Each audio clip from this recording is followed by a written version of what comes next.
저는 전도서 7장 21절에서 29절 말씀을 가지고 아름다운 지혜란 제목으로 함께 은혜 나누기를 원합니다. 잠깐 솔로몬에 대해서 이야기를 하기를 원합니다. 여러분, 솔로몬은 성경 11기에 등장하는 이스라엘의 제3대 왕입니다. 솔로몬의 지혜라는 이 말에서도 이 솔로몬은 굉장히 현명한 왕이었습니다. 솔로몬은 역사에 남을 만한 전쟁을 치른 적은 없습니다. 하지만 자신의 뛰어난 그 지혜를 기반으로 해서 백성들을 다스린 슬기로운 왕입니다. 아버지 다윗 왕은 군사와 외교 면에서 뛰어난 그런 수완을 보였고, 그러나 솔로몬 왕이 내정 면에서 큰 치적을 쌓았습니다. 솔로몬 왕의 가장 큰 업적이라고 할 수 있는 것은 바로 예루살렘 성전의 건설입니다.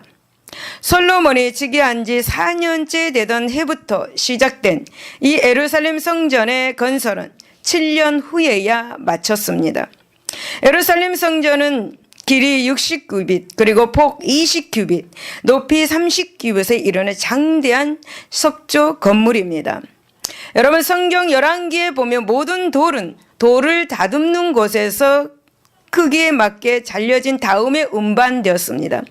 그러기에 공사 현장에서는 망치 소리나 어떤 다른 소리가 전혀 들리지 않았다고 합니다. 예루살렘 성전은 그 내부 장식도 매우 정교합니다. 바닥과 천장에도 백향목과 잣나무 그리고 널빤지를 촘촘히 이렇게 댔습니다. 모든 널판지에는 조롱박 그 꽃 모양을 새긴 후에 그 위에 순금으로 씌웠습니다. 성전 구석에는 법궤를 안치하기 위한 본성전이 만들어졌습니다. 본성전에는 순금을 씌운 제단과 남북으로 각각 5개씩 황금 촛대가 놓여 있었습니다.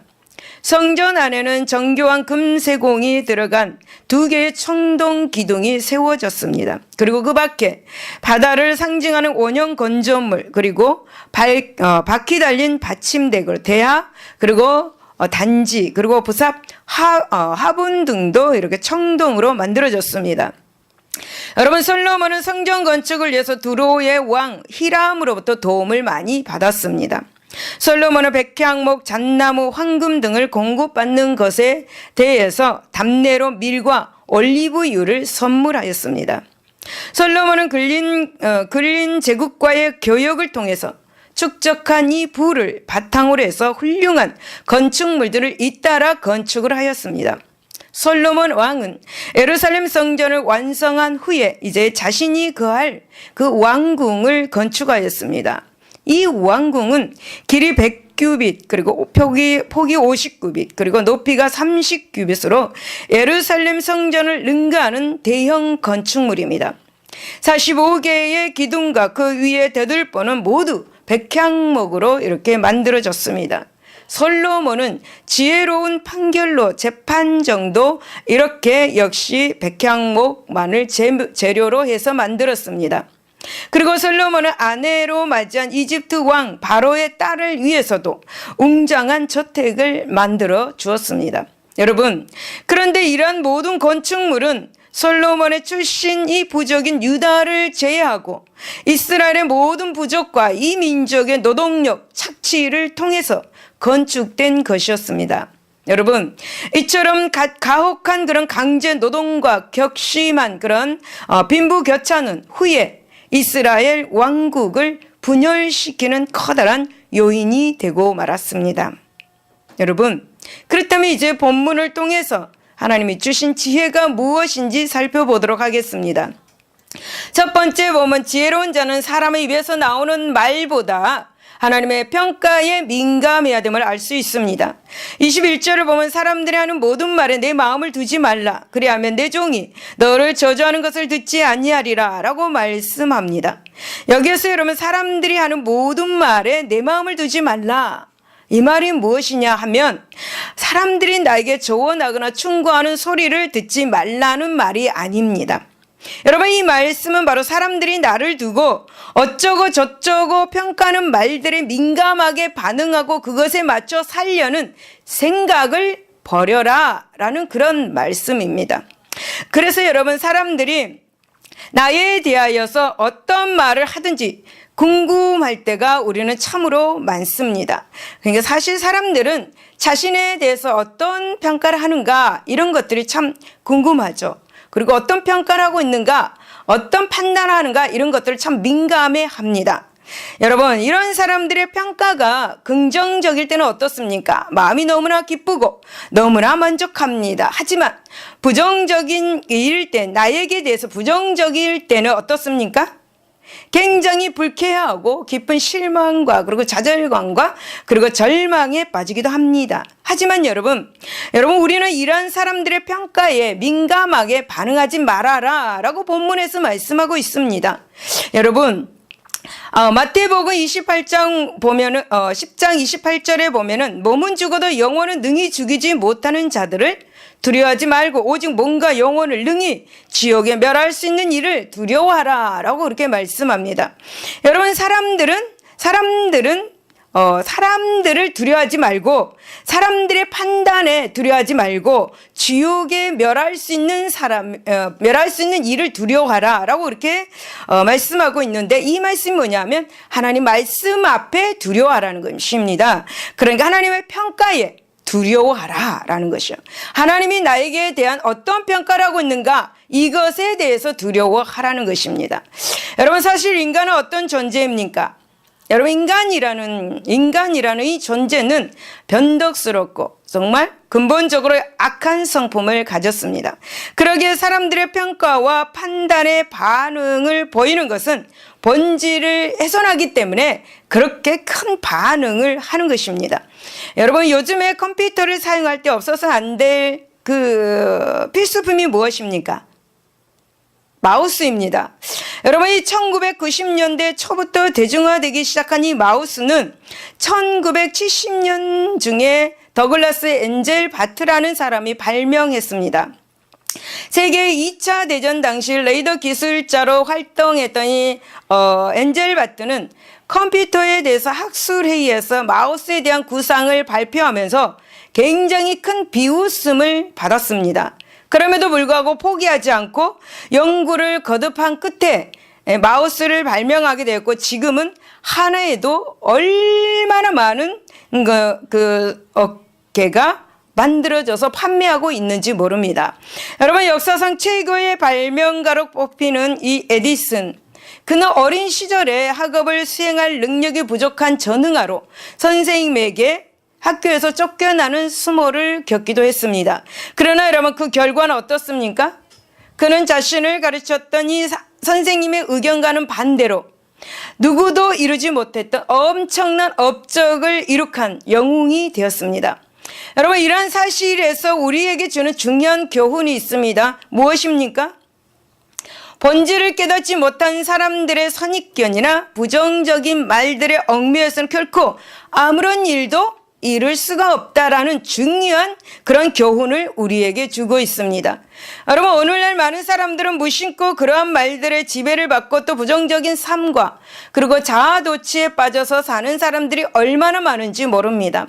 하지만 여러분, 우리는 결코 사람들의 태도와 그리고 반응에 일일이 얽매이고 지배당하는 어리석음에 빠져서는 안 될 것입니다. 여러분, 고린도전서 4장 3절 4절을 보면 너희에게나 다른 사람에게나 판단받는 것이 내게는 매우 작은 일이라. 나도 나를 판단하지 못하노니 내가 자체가 아무것도 깨닫지 못하나 이로 말미암아 의롭다함을 얻지 못하노라. 다만 나를 심판하실 이는 주시다라고 그렇게 말씀합니다. 여러분, 바울은 사람들이 자신을 판단하는 것은 문제가 되지 않는다고 말합니다. 그러니까 문제가 되지 않기 때문에 자책할 필요도 없다라고 그렇게 말합니다. 다만 사람들이 나를 판단하는 것이 아니라 오직 판단하시는 분은 하나님이시다라고 그렇게 고백하고 있는 것이죠. 그러므로 여러분, 하나님의 진실하심과 온전하심 그리고 의로우심을 믿는 우리들은 사람들의 평가에 좌지우지 되어서는 안 될 것입니다. 할렐루야. 여러분, 우리는 스스로 자기를 정확히 보는 안목을 키우고 또 하나님 말씀 앞에서 우리 자신을 평가할 줄 알아야 될 줄로 믿습니다. 그래야 할 때 자신의 연약함을 바르게 채워갈 수 있을 것입니다. 하나님께서 이루시고자 하시는 놀라운 일들을 우리가 성취해 나갈 수 있을 것입니다. 이를 믿으시기를 예수 이름으로 축원을 드립니다. 두 번째, 지혜로운 사람은 함부로 혀를 사용하지 않습니다. 22절을 보면 너도 가끔 사람을 저주하였다는 것을 네 마음도 알고 있느니라 라고 그렇게 말씀합니다. 여러분, 21절에서 솔로몬은 사람들의 평가에 대해서 민감하지 말 것을 말씀하고, 또 지금 22절에서는 지금 본문에서는 지금 우리 자신이 남에 대해서 평가하고 비난했던 경우를 한번 생각해 보라 라고 그렇게 말씀을 합니다. 여러분, 다시 말씀을 드리면 본문은 타인이 우리 자신에 대해서 함부로 말하듯이 너희가 화난다고 바로 그 자리에서 화내면서 즉흥적이고 감정적으로 무책임한 말들을 다른 사람들에게 했던 것을 생각해 보아라. 여러분, 한번 생각해 봅시다. 또 선입견과 정보들에 의해서 생각 없이 함부로 말했던 적은 없는지 자신을 한번 돌이켜보아라 라고 그렇게 해서 본문에서 솔로몬이 지금 말하고 있습니다. 여러분, 이러한 솔로몬은 사실 우리에게 참으로 중요한 가르침을 주고 있습니다. 여러분, 즉흥적으로 감정을 가지고 함부로 말하는 것은 우리가 참으로 범하기 쉬운 그런 범죄이죠. 여러분, 참으로 심각한 결과를 초래하는 것이 바로 말을 통한 범죄입니다. 사실 여러분, 우리는 상대방에 대해서 분명한 이유나 사실 확인도 없이 멋대로 생각해서 판단하고 평가하면서 함부로 말하는 예가 너무나 많이 있습니다. 여러분, 즉 그 말이 적합한 것인지 상대방이 들어서 어떻게 여길 것인지 대해서는 조금도 생각하지 않죠. 그리고 함부로 말하는 경우가 너무나 많이 있습니다. 그러나 이처럼 무책임하게 고민 없이 말한 말들은 듣는 이들에게 심각한 그런 상처와 감당할 수 없는 수모와 아픔을 이렇게 남겨주는 것입니다. 여러분, 잠언 18장 8절에 보면은 미련한 자의 입은 그의 멸망이 되고 그의 입술은 그의 영혼의 그물이 되고 남의 말하기를 좋아하는 자의 말은 별식과 같아서 뱃속 깊은 데로 내려간다 라고 그렇게 말씀합니다. 여러분, 남의 말을 하면 너무나 재미있어 합니다. 사람들은. 혹 상대방이 나에게 어떤 기분 나쁜 말을 하면 더 심하게 비판하고 비난합니다. 그래서 사람들은 호기심으로 더 열심히 모여서 누구는 이렇대, 누구는 저렇대, 이러쿵 저러쿵 남을 비판을 많이 하죠. 여러분, 우리는 말로 사람을 죽이기도 하고 말로 살리기도 한다는 사실을 기억하시기를 바랍니다. 지혜로운 말이 성공하게 합니다. 할렐루야. 지혜로운 말이 상대에게 유익을 가져다 줍니다. 여러분, 지혜로운 말이 상대에게 위로가 되는 것입니다. 여러분, 지혜로운 말이 바로 복을 불러 들어오는 것을 여러분 믿으시기를 바랍니다. 여러분, 한국 영화 역사에 큰 획을 그은 올드보이라는 영화가 있습니다. 이 영화는 청년 시절 한 학생에 의해서 무심코 내뱉어진 말에 한 사람이 자살을 합니다. 그리고 이와 관련된 또 다른 인물이 이에 대한 원한으로 당사자에게 가혹한 복수를 한다는 줄거리의 영화입니다. 이 영화의 주인공으로 등장하는 오대수는 자신이 누구에 대해서 어떤 말을 했는지 모릅니다. 그러한 일이 있었는지조차도 기억하지 못합니다. 그럼에도 불구하고 그의 말 한마디는 한 소녀를, 자살로 또 한 소녀를 복수심에 불타는 비극적 인물로 만들어버리고 말았던 것이죠. 여러분, 내가 화가 나더라도 상대방에게 생각 없이 함부로 말하지 말고 그리고 생각하고 또 생각하고 말한다면 이러한 일이 일어나지는 않겠지요.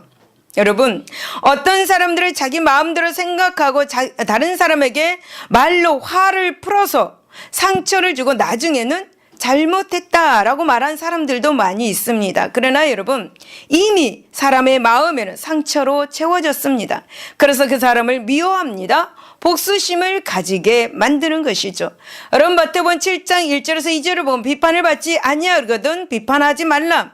너희가 비판하는 그 비판으로 너희가 비판을 받을 것이요 너희가 헤아리는 그 헤아림으로 너희가 헤아림을 받을 것이다 라고 그렇게 말씀합니다. 여러분, 남을 비판하면 그 비판이 나에게 돌아옵니다. 나를 남이 비판을 한다라는 것이죠. 남에 대해서 헤아림이 없으면 남이 나에 대해서 헤아림이 없습니다. 성경은 심고 거두는 법칙이다라고 말씀합니다. 내가 심은 대로 또 나는 거두는 것이다 라는 것이죠.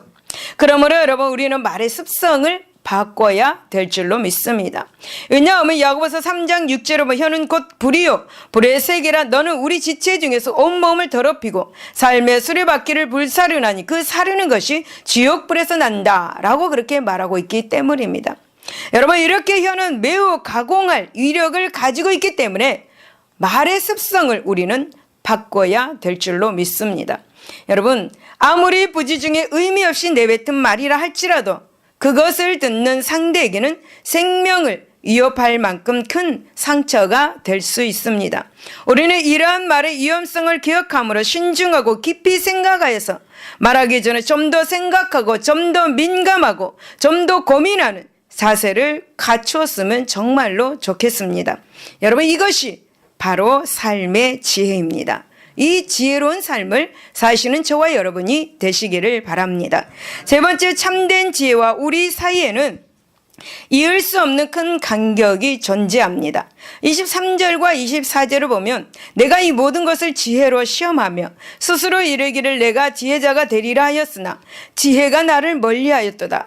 이미 있는 것은 멀고 또 깊고 깊도다. 누가 능히 통달하랴 라고 그렇게 말씀합니다. 여러분, 먼저 23절에서 두 번 언급된 지혜는 그 의미가 서로 다릅니다. 모든 것을 지혜로 내가 지혜자, 이 지혜자는 솔로몬 자신의 지혜, 즉 인간의 지성을 말합니다. 여러분, 지혜가 나를 멀리라는 이 지혜는 의인화된 하나님의 창조적 지혜를 가리키고 있습니다. 다시 말씀을 드리면 전도자는 자기의 지혜를 다 동원해서 궁리한 이 인간 지혜로 하나님의 창조적 지혜가 나타나 있는 세계를 관찰하고 연구하여도 알 수가 없더라 라고 그렇게 말하는 것입니다. 그러니까 인간의 지혜로 하나님의 창조적 지혜를 다 알 수 없다라는 것입니다. 여러분, 욥기서 38장 41장에 보면은 당대 최고의 의인이라고 할 수 있는 욥은 여러분 하나님을 대면하는 장면이 이곳에서 나옵니다. 이 장면에서 하나님께서는 욥에게 질문합니다. 그러나 욥은 하나님께서 물으시는 질문에 단 한마디도 대답지 못하고 자신의 입을 함구할 수밖에 없다라고 그렇게 고백합니다. 하나님의 창조의 그 지혜에 대해 인간이 이러쿵저러쿵 할 수 없기에 한마디도 할 수가 없다라고 그렇게 말하고 있는 것이죠. 여러분, 신약시대의 의인이라고 말할 수 있는 사람, 바로 사도 바울입니다. 이 사도 바울 역시 고백합니다. 바울은 하나님의 경륜과 행사를 묵상하면서 놀라운 경이로움에 빠져서 로마서 11장 33절에 깊도다 하나님의 지혜와 지식에 풍성하며 그의 판단을 헤아리지 못할 것이며 그의 길은 찾지 못할 것이다 라고 그렇게 탄성할 수밖에 없었습니다. 여러분, 성경은 인간의 지혜와 지성, 한계와 그리고 하나님의 지혜 사이에 큰 간격이 있다라는 것을 볼 수가 있습니다. 여러분, 어떤 사람은 지금보다 거의 3000년 이전의 솔로몬 시대야 그렇다 하더라도 과학 문명의 발전으로 인간의 생활 자체를 혁명적으로 바꿔버린 이 시대는 다르다라고 그렇게 말하기도 합니다. 여러분, 과연 물질 문명의 발전만큼이나 하나님에 대한 그리고 인간과 세상에 대한 깨달음과 발견이 있었습니까? 여러분, 많은 인문학자들은 인간의 정신은 물질 문명의 발달과 반비례로 쇠퇴하고 있다라고 그렇게 말합니다. 또 과학의 발달에도 불구하고 하나님의 창조의 신비와 그리고 창조물에 대한 지식은 가장 기초적인데도 미치지 못하고 있다라고 그렇게 말합니다. 여러분, 그럼에도 불구하고 인간은 자신이 피조물된 한계를 모르고 있습니다. 그래서 사람들은 이제 조금 있으면 인간이 하나님을 능가할 만큼 하나님도 하나님 없이도 살아갈 수 있다, 하나님 없이도 살아갈 수 있는 것처럼 그렇게 말하고 행동하는 것을 볼 수가 있습니다. 여러분, 그렇다면 우리 한번 기초부터 생각해 봅시다. 인간이 하나님 없이 살아갈 수 있다 말합니다. 그러면 가장 기초가 무엇일까? 여러분, 처참한 자연재해 어떻게 생각하십니까? 결코 사람이 대단치 못하고 지극히 어리석은 존재인 것이죠. 지진으로 처참하게 무너지는 환경들을 보면서도, 태풍을 보면서도, 여러 가지 자연재해를 보면서도 여러분, 인간이 참으로 대단한 것입니까? 여러분, 인간은 대단한 목숨을 가지고 있습니까? 인간은 질병 앞에서 무릎을 꿇어버립니다. 그 하찮은 질병 앞에서도 인간은 무릎을 꿇어버립니다. 인간의 목숨은 어떻습니까? 여러분, 우리가 파리와 모기를 생각 없이 죽여버립니다. 왜 죽입니까? 나에게 해를 주기 때문에 죽여버리죠. 지금 시대를 생각해 보세요. 인간이 상대방이 나에게 해를 준다고 죽여버립니다. 여러분, 어떻게 생각하세요? 땅에 기어다니는 개미, 우리가 걸어다니면서 어떻습니까? 개미를 밟아버립니다. 그 개미의 목숨은 어떻게 돼요? 죽어버립니다. 어떻게 됩니까? 인간의 목숨, 파리와 모기의 목숨과 같지 않는가? 이 시대에 저는 한번 생각해 봅니다. 그렇게 뭐든지 다 잘할 수 있다라는 생각을 하고 살아가는 인간, 하나님이 없이 살 수 있다고 생각하는 인간의 모습들. 여러분, 사람들은 고개를 떨구고 자신들의 한계와 나약함, 무력함, 무지함에 대한 해안으로 멀고 깊고 깊도다라는 말만을 할 수밖에 없음을 발견하게 될 것입니다. 여러분, 욥기 21장 22절을 보면 그러나 하나님께서는 높은 자들을 심판하시나니 누가 능히 하나님께 지식을 가르치겠느냐라고 말씀합니다. 여러분, 이것이 바로 인간의 지혜요, 지식이라고 말하는 것들의 명백한 한계인 것을 기억하시기를 바랍니다. 그러기에 베드로전서 5장 6절에 그러므로 하나님의 능하신 손 아래서 겸손하라 라고 이렇게 우리에게 가르치고, 또 야고보서 4장 10절에서도 주 안에서 낮추라 라고 그렇게 가르치고 있습니다. 사랑하는 여러분, 하나님은 우리의 창조주가 되십니다. 온 우주 만물을 당신의 뜻대로 운행해 가시는 분이십니다. 우리의 생사화복을 주관하고 계신 분, 바로 하나님 아버지이십니다. 위대하신 하나님 앞에 감히 자기를 드러내고 자기 고집을 과연 내세울 수 있겠습니까? 전능하신 하나님 앞에서 조금 더 많이 배우고, 조금 더 많이 가졌다고, 조금 더 경험한 것을 가지고 있다고, 모든 것을 아는 것처럼 행동하고 말할 수 있겠습니까? 여러분, 고린도전서 8장 2절에 보면 만일 누구든지 무엇을 아는 줄로 생각하면 아직도 마땅히 알 것을 알지 못한 것이다 라고 그렇게 말씀합니다. 사랑하는 여러분, 저와 여러분은 먼저 하나님 앞에서 취할 것, 바로 겸손임을 기억하시기를 바랍니다. 여러분, 솔로몬은 열왕기상 3장 7절에 하나님 앞에서 이렇게 고백했습니다. 종은 작은 아이입니다 라고 그렇게 고백했습니다. 여러분, 이처럼 자기 자신을 철저히 낮추고 그분의 능하신 손을 의지하시기를 바랍니다. 이것이 바로 삶의 지혜입니다. 지혜, 겸손임을 기억하시기 바랍니다.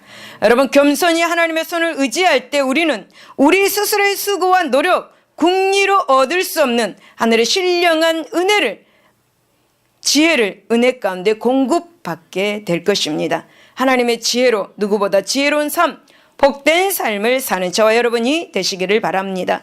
네 번째, 지혜로운 자는 참 진리에 대해서 어떤 것도 타협하지 않습니다. 여러분, 26절을 보면 마음은 올무와 금을 갖고 손은 포승 같은 여인은 사망보다 더 쓰다, 독하다라는 거죠. 쓰다라는 것은 독한 그런 말입니다. 그 사실을 내가 알아냈었도다. 그러므로 하나님을 기쁘게 하는 자는 그 여인을 피하려니와 죄인은 그 여인에게 붙잡힌다라고 그렇게 말씀합니다. 여러분, 솔로몬은 포승 같은 여인은 사망보다 더 독한 자다. 그리고 마음이 올무와 그물 같은 자다. 손이 포승 같은 여인이라고 이렇게 말합니다. 여러분, 이 표현은 여인이 남자를 호리는 그런 창녀임을 알 수 있습니다. 올무와 그물은 동물을 잡는 도구입니다. 여러분, 그렇다면 여기에서 창녀가 그 마음으로 한 남자를 유혹하여서 꼼짝 못하게 올가매며 결국 죽음으로 내몬다라는 사실이죠. 그리고 여러분, 포승은 수갑과 같이 손에 채우는 착고로 이런 여자의 행동이 남자를 사로잡음을 보여줍니다. 이처럼 여러분, 마음과 행동으로 남자를 사로잡는 여자를 솔로몬은 지금 사망보다 독한 자라고 그렇게 말합니다. 그러니까 사망보다 쓰다라고 말하죠. 쓰다라는 말이 나오는데 그것을 독한 이렇게 말합니다. 그래서 사망보다 독한 자라고 그렇게 이야기를 하고 있습니다. 여러분, 이런 일은 솔로몬이 체험한 것입니다. 체험했습니다. 여러분, 솔로몬은 이방 여인들을 아내로 삼아서 육체적인 쾌락에 빠져서 지낸 지 오랜 세월을 보냈던 과거를 돌아보면서 환탄하면서 그것이 자신의 삶을 얼마나 비참하고 위험스럽게 만들었는지를 이 본문에서 설명을 합니다. 여러분, 이 마음과 손 그리고 여인으로 번역된 이 음녀는 바로 이성, 그러니까 인본주의, 그러니까 인본주의로 살았던 그 비참하고 위험스러운 일, 바로 음녀와 같다라고 그렇게 이제 본문에서 이야기를 하고 있는 거죠.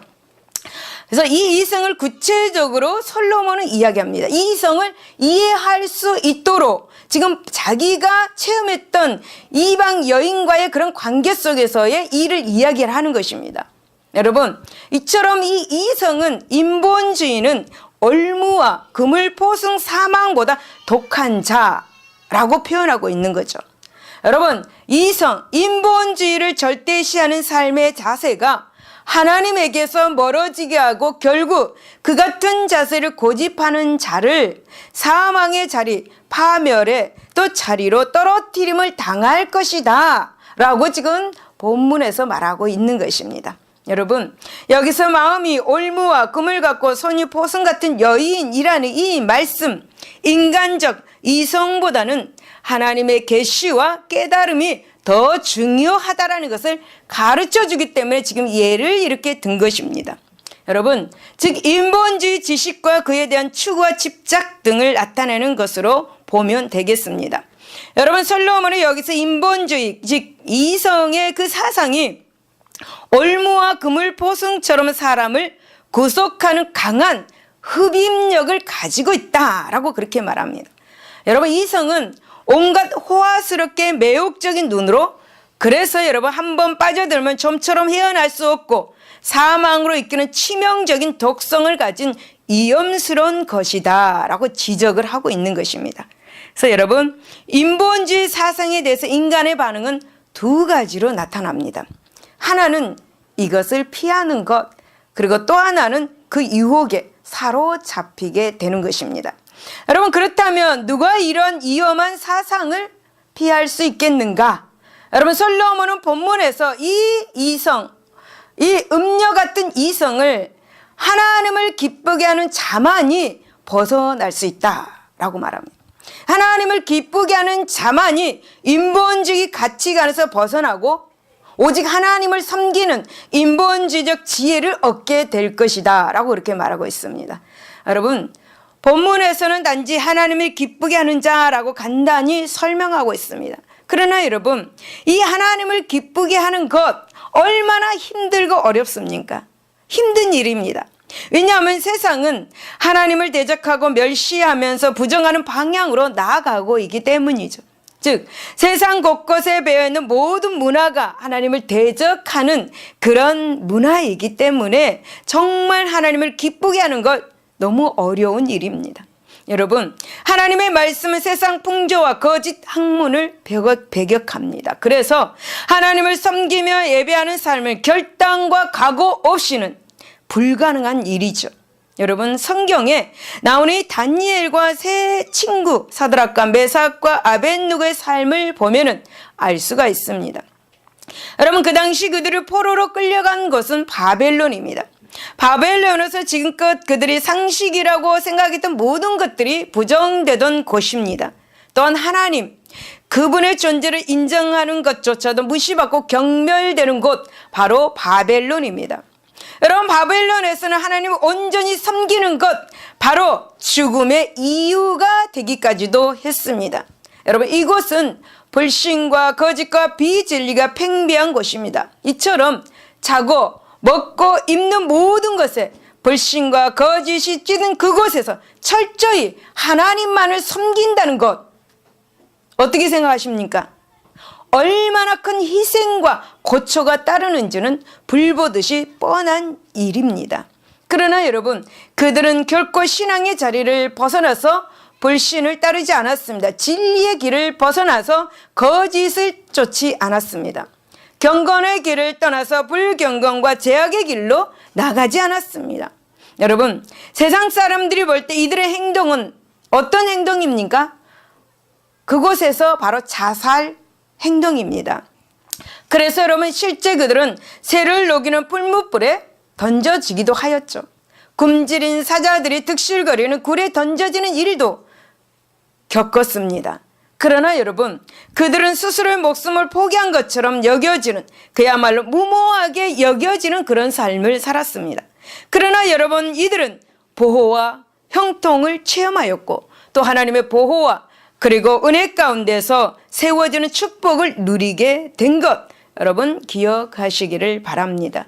사랑하는 여러분, 오늘날 사는 우리들은 이 악하고 거짓된 세상 인본주의적 가치, 그리고 황금 만능주의, 속임수와 술수가 난무하는 이 세상에서도 하나님의 말씀을, 살아계신 하나님의 말씀으로 믿고 살아가야 될 줄로 믿습니다.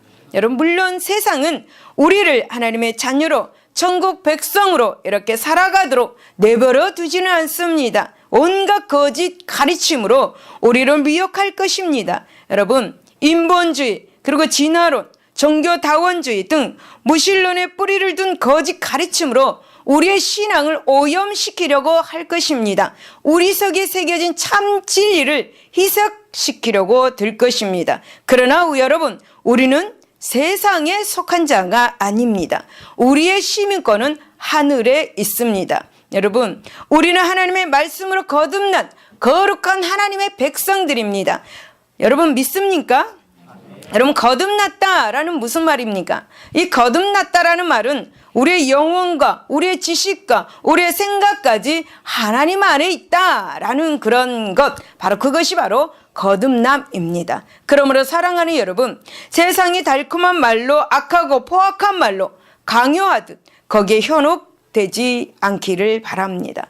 우리는 비진리 거짓에 타협도 협상도 아닌 단호한 거부를 해야 될 줄로 믿습니다. 여러분, 왜냐하면 우리는 하나님의 구원을 체험한 자로 예수 그리스도를 위해서 목숨 바쳐서 싸워야 할 그런 의의 진리의 용사들이기 때문입니다. 여러분, 하나님의 진리의 말씀 앞에 어떤 타협을 하지 않는 것이 바로 지혜임을 기억하시기를 바랍니다. 이 지혜는 우리를 올바른 신앙관과 올바른 신앙관을 가지고 천국으로 인도해 주실 것입니다. 할렐루야. 이를 믿으시기를 예수 이름으로 축복을 드립니다. 결론입니다. 여러분, 성경에 나오는 이야기입니다. 어느 날 여자 2명이 솔로몬의 판결을 받기 위해서 찾아옵니다. 한 여자가 굉장히 억울하듯 표정을 하면서 울면서 부르짖습니다. 우리는 같은 집에 살고 있는데 제가 출산한 지 3일이 되던 날 이 여자도 아기를 낳았습니다. 그런데 어느 날 밤 이 여자는 자신의 실수로 갓난아기를 압사시킨 후에 제 아기와 죽은 아기를 밖여놓고 잠든 채 했습니다. 아침에 일어나 아기에게 젖을 주려던 저는 고이 자고 있던 아기가 죽어 있는 것을 보고 너무나 깜짝 놀랐습니다. 하지만 그 아기는 제가 낳은 아기가 아니었습니다. 라고 말합니다. 옆에 있는 여자가 아닙니다. 살아있는 아기는 제 아이입니다. 라고 그렇게 말을 합니다. 그렇게 큰 소리로 외쳤습니다. 두 여자는 모두 살아있는 아기가 자신이 낳은 아기라고 그렇게 주장을 했죠. 솔로몬은 이것을 가만히 듣고 있다가 이렇게 말합니다. 솔로몬은 검을 가져와서 두 여자 앞에 놓아라 이렇게 말합니다. 그리고 이제 내가 판결을 하겠다. 이 검으로 아이를 두 동강 내어서 각자 나눠 주어라 라고 그렇게 말했습니다. 처음에 말했던 여자가 깜짝 놀란 얼굴로 이렇게 예언했습니다. 폐하, 제발 아이를 살려주십시오. 차라리 저 여자에게 아이를 주십시오 라고 그렇게 말합니다. 솔로몬은 아이를 양보하는 여자가 진짜 아이의 엄마다라고 그렇게 판결을 내주었습니다. 여러분 참으로 지혜롭지 않습니까? 우리 같았으면 어떻겠을까? 여러분 하나님은 솔로몬에게 지혜와 청명 그리고 바닷가의 모래밭같이 넓은 마음을 주셨습니다. 이런 것을 달라고 하나님께 간구하시기 바랍니다. 여러분 그 지혜는 동양의 모든 사람의 지혜와 이집트의 모든 지혜보다 뛰어났습니다. 그래서 올바른 정치를 할 수 있었습니다. 지혜로 부귀영화를 누렸습니다. 솔로몬은 오늘도 우리에게 지혜를 구하라 라고 말합니다. 지혜를 얻으라 라고 그렇게 우리에게 말씀합니다. 여러분 그 지혜는 사람의 입에서 나오는 말보다 하나님의 평가에 민감하라 라고 말합니다. 지혜로운 사람은 함부로 혀를 사용하지 않고 지혜와 우리 사이에는 이을 수 없는 큰 간격이 존재하고 지혜는 참 진리에 대해서 어떤 것도 타협하지 않는다. 오늘 본문에 이렇게 지혜에 대해서 말합니다. 그러므로 사랑하는 여러분, 오늘도 내일도 우리가 사는 날까지 하나님의 지혜를 구하고 풍요로운 삶을 사시는 저와 여러분이 되시기를 예수 이름으로 축원을 드립니다. 기도하겠습니다.